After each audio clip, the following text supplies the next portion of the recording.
I was sitting in my home office, staring at my empty bank account. Zeros where thousands should have been. My hands trembled as I scrolled through transaction after transaction, each one a reminder of what I once thought family meant: unconditional support, flowing both ways. For years, I had believed that providing for my relatives was my responsibility, my duty as the successful one. But when those zeros finally forced me to say no, I never imagined what would come next. Before I tell you how my own family tried to destroy me, drop a comment letting me know where you are watching from, and hit that subscribe button if you have ever had to set boundaries with toxic family members. Trust me, you are going to want to hear what happened next. I grew up in a middle-class neighborhood in Portland, Oregon. My childhood home was a modest 3-bedroom ranch with blue shutters and an apple tree in the backyard. Life was relatively normal until my parents divorced when I was 12. The split was amicable enough, but it introduced me to the concept of financial strain. I watched my mother work 2 jobs to keep our lives stable, while my father moved into a small apartment across town. Despite these challenges, I excelled academically. I focused on computer science, finding solace in the predictable logic of coding when family life felt chaotic. By 24, I had become the first person in my family to graduate college, landing a job at a healthcare analytics startup called MedSync.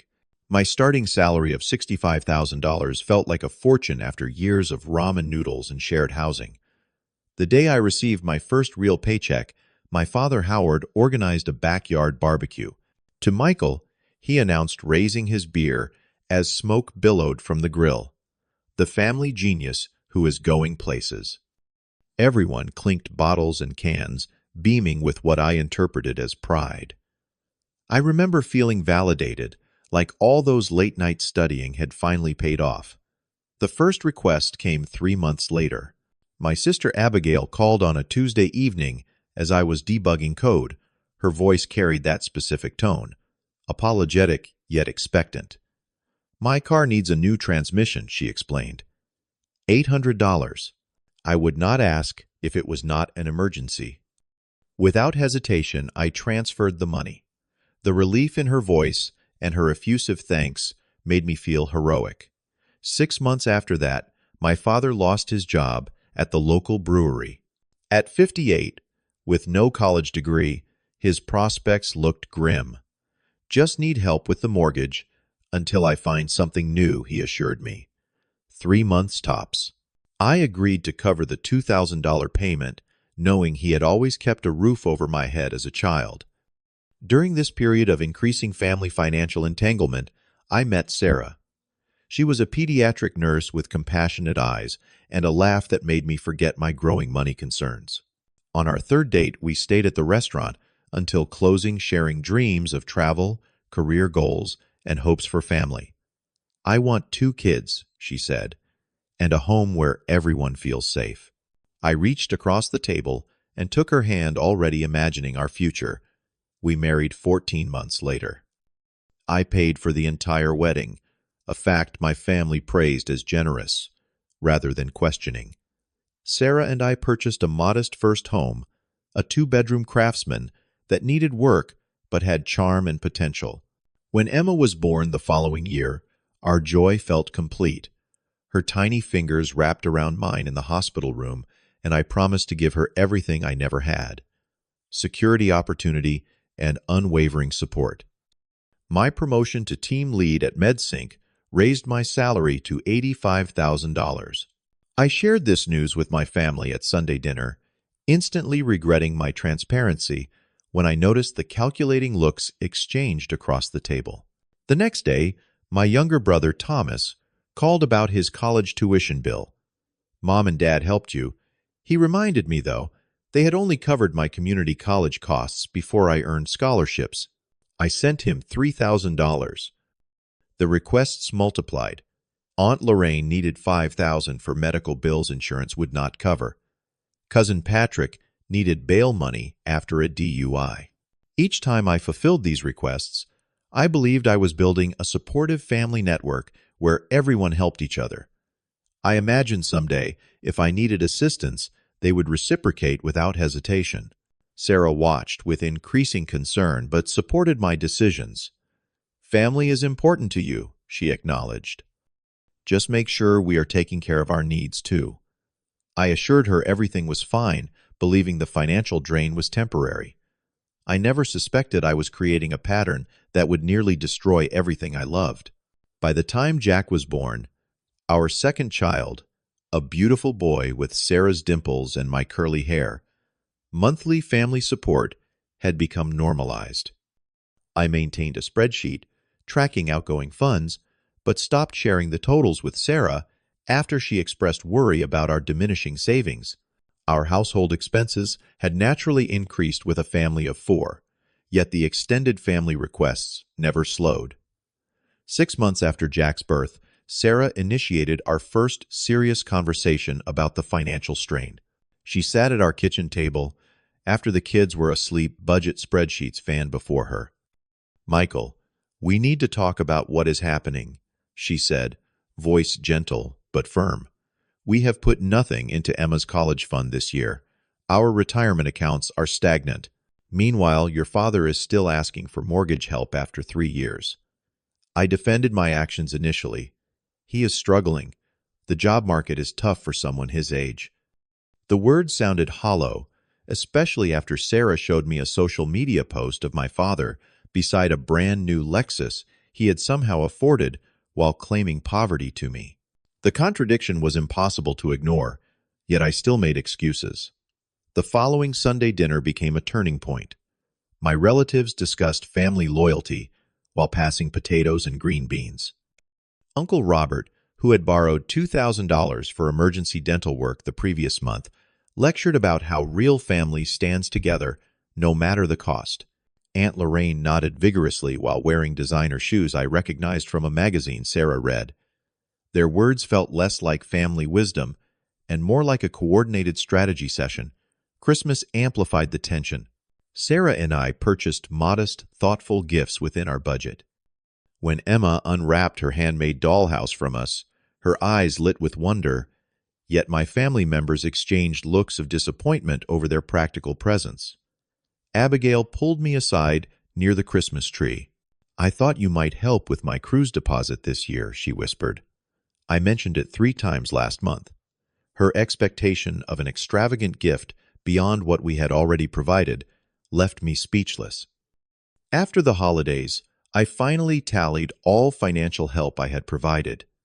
The numbers stunned me: over $120,000 in 3 years.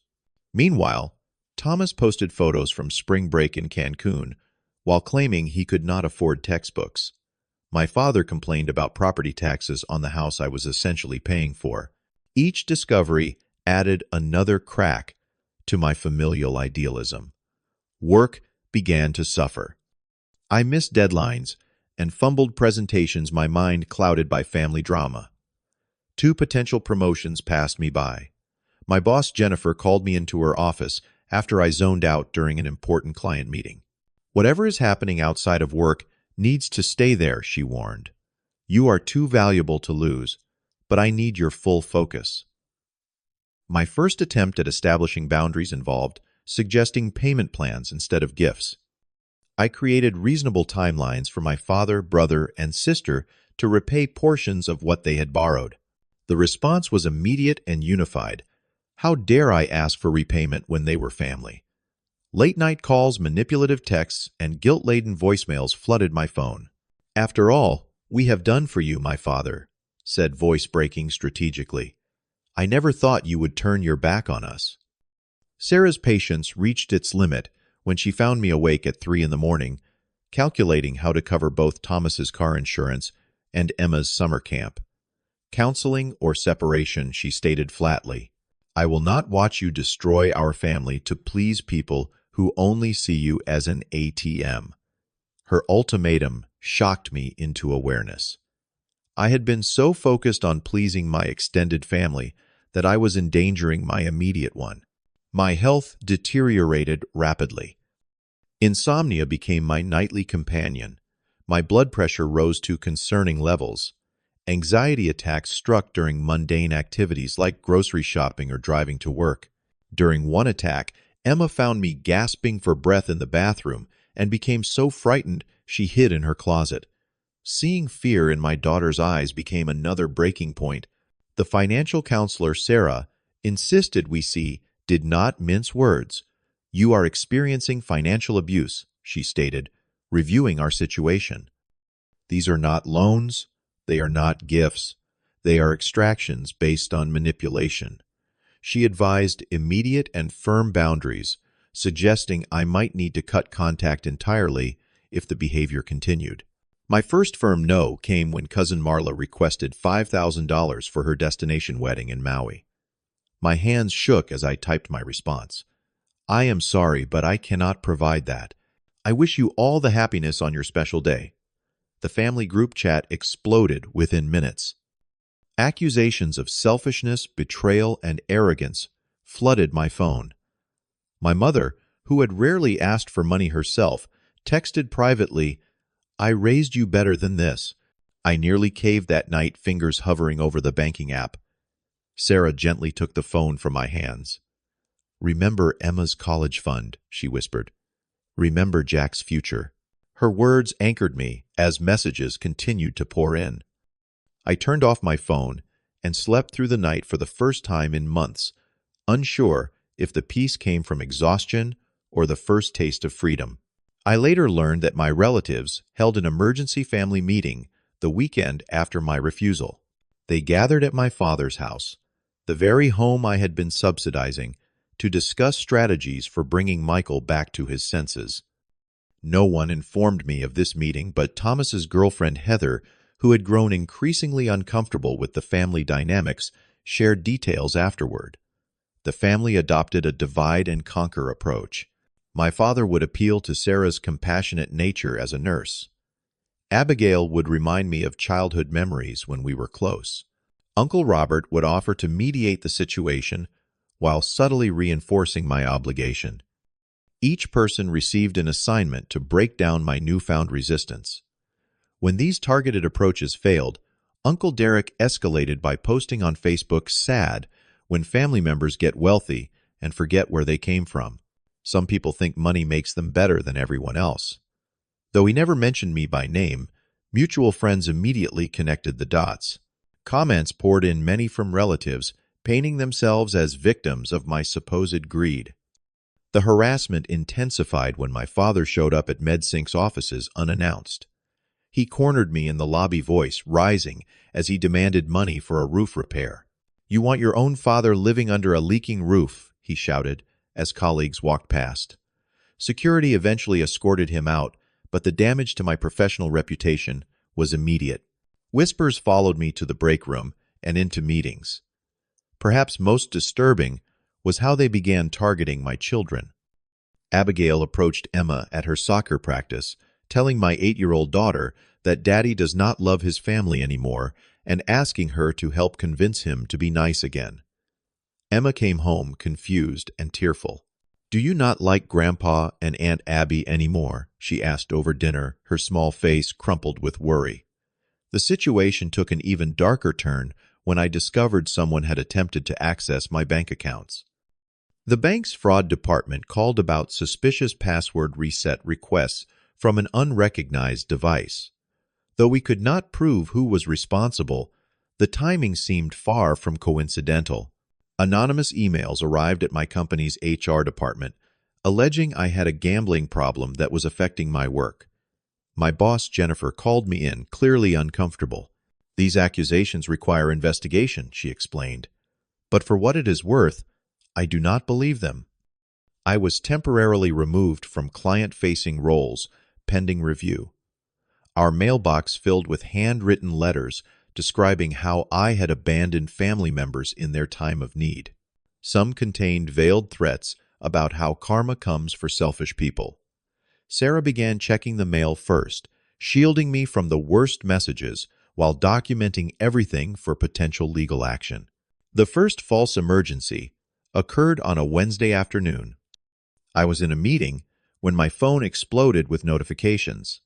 The school had called Sarah in a panic because someone claiming to be Jack's grandmother had tried to pick him up.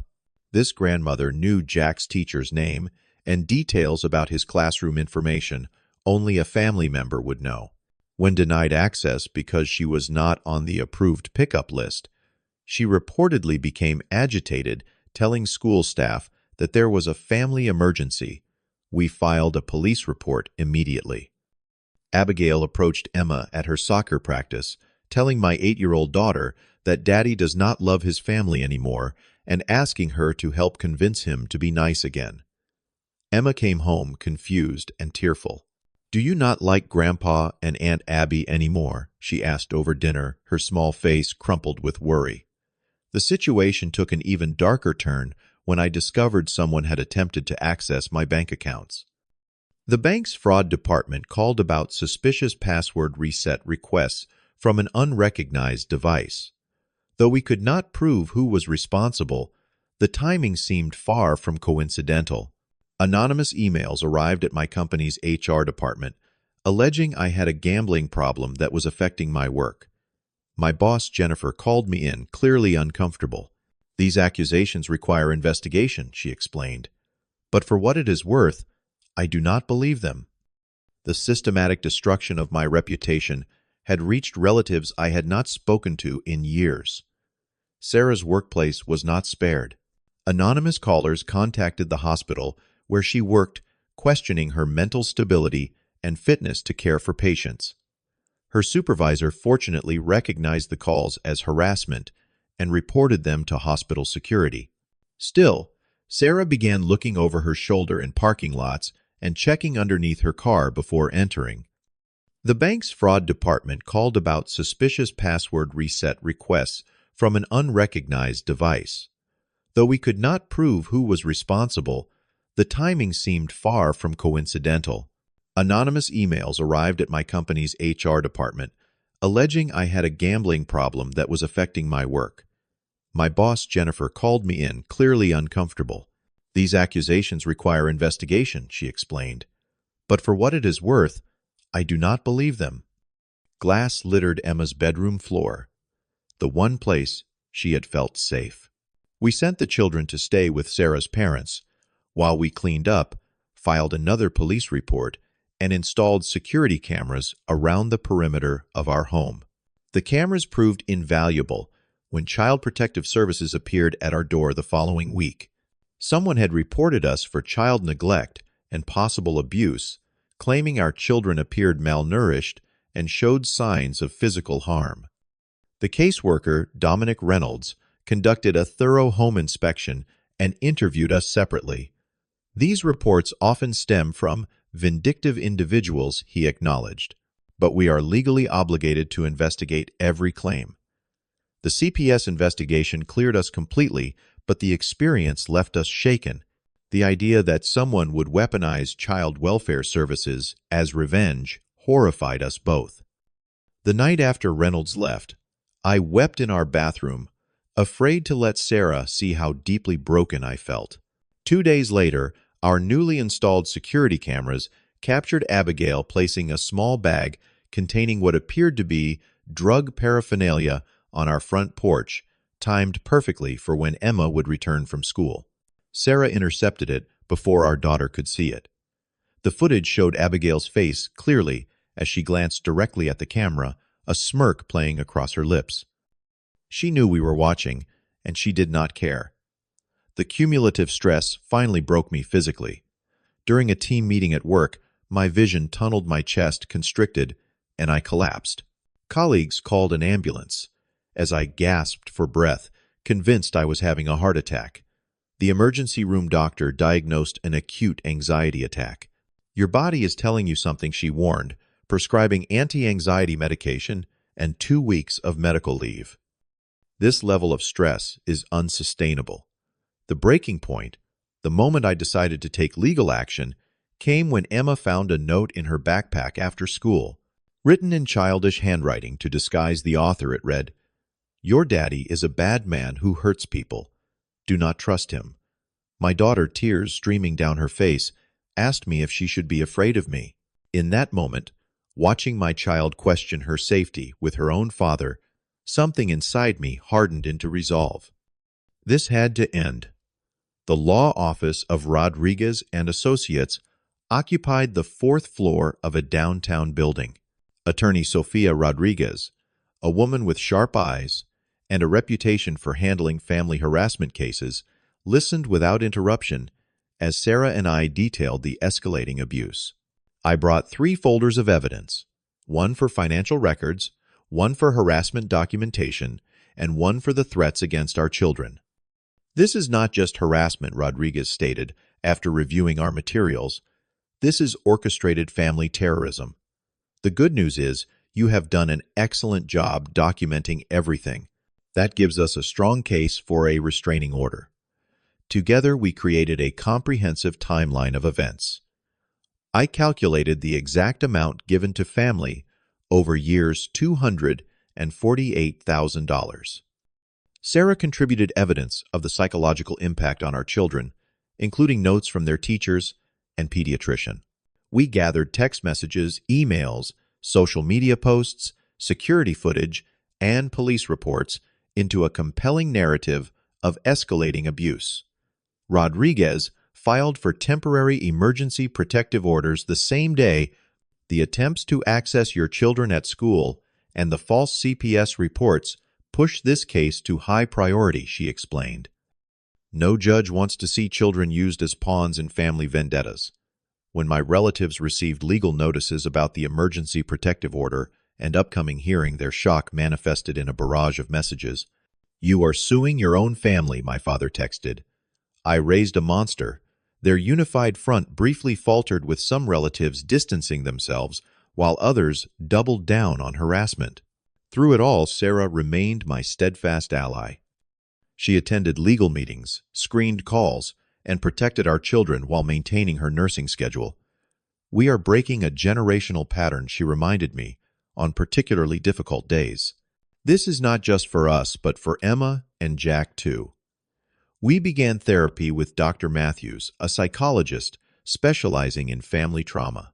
"Financial abuse is often overlooked," she explained during our first session, "but it is no less devastating than other forms. Your family weaponized your compassion against you." Those words helped dismantle the guilt I had carried for months. Emma and Jack started seeing a child therapist named Brian, who used play therapy to help them process their confusion and fear. "Children are resilient," he assured us. "With consistent safety and honest, age-appropriate explanations, they will recover." He taught them techniques for expressing their feelings through art and storytelling, rather than internalizing their anxiety. My company proved unexpectedly supportive once they understood the situation. Jennifer arranged for me to work remotely for a month while the legal proceedings unfolded. "Your safety and well-being are priorities," she said. "Take the time you need to resolve this." Her understanding reinforced that healthy professional relationships existed, contrasting sharply with my toxic family dynamics. As the court hearing approached, we prepared diligently. Rodriguez coached us on what to expect, how to respond to questions, and the importance of remaining factual rather than emotional when testifying. We gathered witnesses, including neighbors, who had observed the harassment, Jack's school principal, and the CPS worker who had investigated the false claims. My family hired an attorney to fight the restraining order, arguing I was mentally unstable and had manufactured evidence against innocent relatives concerned about my well-being. Their counter-narrative painted me as an ungrateful son who had abandoned his family after achieving financial success. Local news outlets somehow caught wind of the case. A reporter approached me in the courthouse parking lot asking for comment on the family financial feud. I declined to speak, following Rodriguez's advice to maintain privacy, but the public attention added another layer of stress to an already difficult process. During this challenging time, unexpected support emerged. Colleagues sent encouraging messages. Neighbors took turns watching our house when we were away. Parents from Emma's school organized meal deliveries.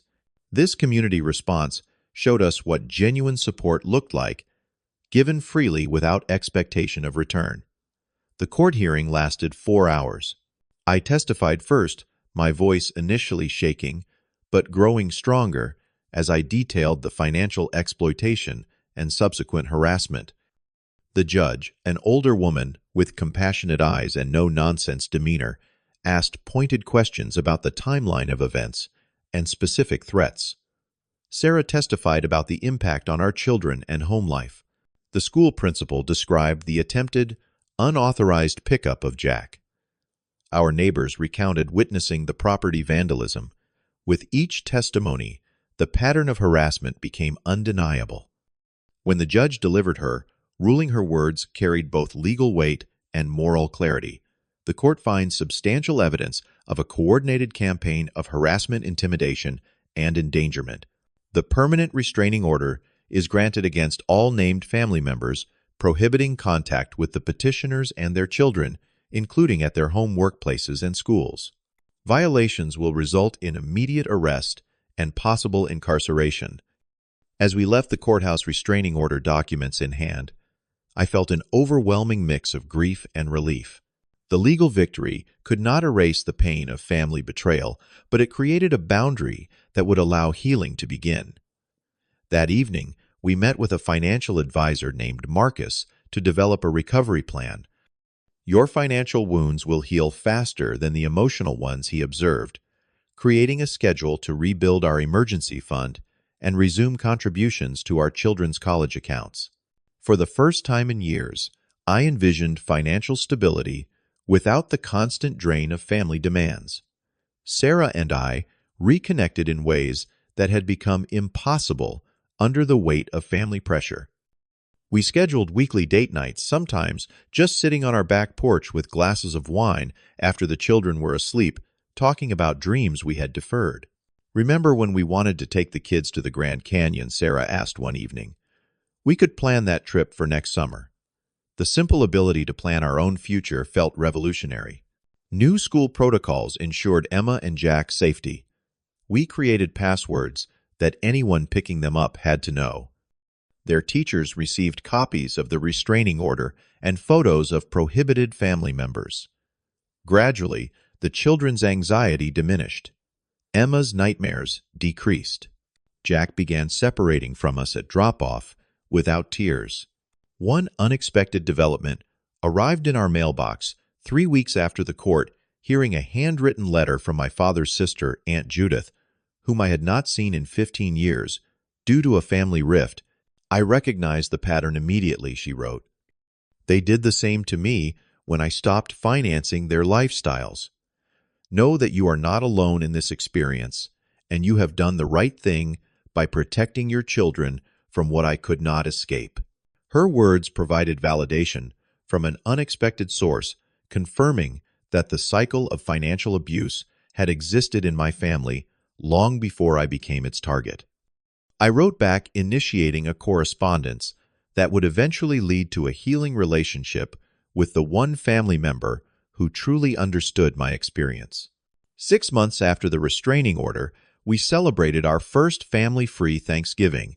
Instead of the tension-filled gatherings of previous years, we invited friends who had supported us through the ordeal. Our dining room filled with genuine laughter as Emma proudly helped serve the meal she had helped prepare. Jack constructed elaborate turkey decorations for each place setting. The absence of walking on eggshells around demanding relatives highlighted how much more relaxed our holidays could be. Our financial situation improved steadily. With no family draining our resources, we eliminated credit card debt accumulated during the years of financial abuse. Our emergency fund grew to cover 6 months of expenses. Emma's college account received regular contributions again. These tangible measures of recovery provided concrete evidence that boundaries created prosperity.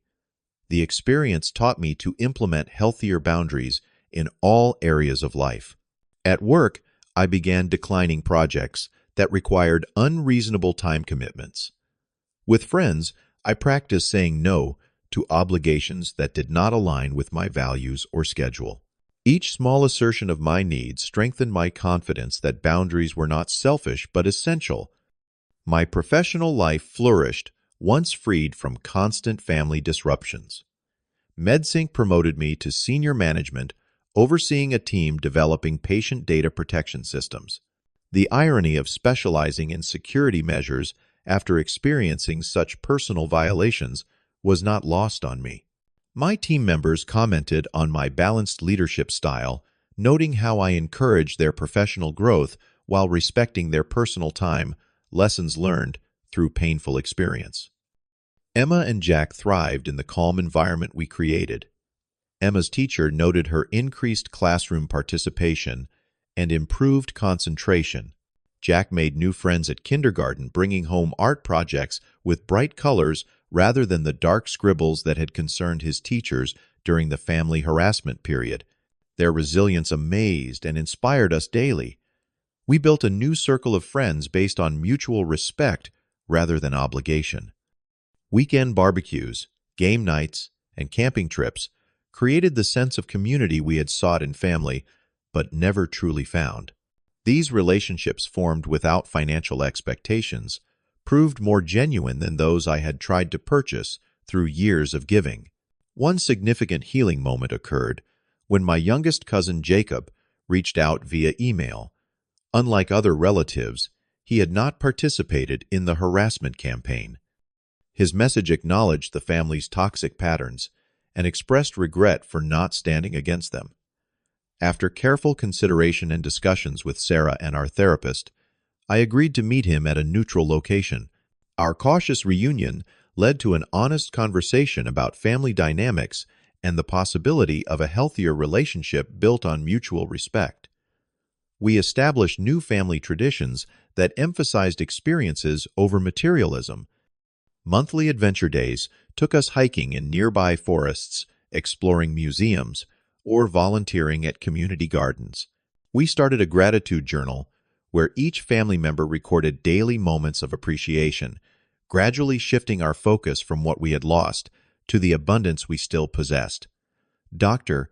Matthews suggested I write a letter to my younger self as a therapeutic exercise. The process proved unexpectedly emotional as I addressed the eager-to-please young man who believed financial support equaled love. You deserve relationships based on respect, not transactions, I wrote. True family lifts you up rather than depleting you. Though never sent the letter, helped me release lingering shame about both my years of enabling and my eventual decision to establish boundaries. Looking back on our journey from financial abuse to freedom, I realized that love without boundaries is not love at all. It is exploitation. The hardest thing I ever did was saying no to the people who raised me, but in doing so, I finally said yes to myself, my wife, and my children. Sometimes the family you choose becomes more important than the family you were born into. True love builds up rather than depletes, celebrates independence rather than fostering dependence, and respects boundaries rather than demanding access to everything you have. As I tucked Emma into bed last night, she asked if we would ever see Grandpa again. I answered honestly that I did not know, but assured her that our home would always be a safe and happy place. I like our family just how it is now, she whispered before drifting off to sleep. Her simple statement affirmed that sometimes smaller family circles create wider spaces for love to flourish. Have you ever had to make the difficult choice to distance yourself from toxic family members? Share your experience in the comments below. Your story might help someone else find the courage to establish healthy boundaries. Do not forget to subscribe for more real-life stories about overcoming family challenges, and hit that like button if this resonated with you. Thank you for listening to my journey. Remember that choosing your own well-being is not selfish. It is essential for building the life you deserve.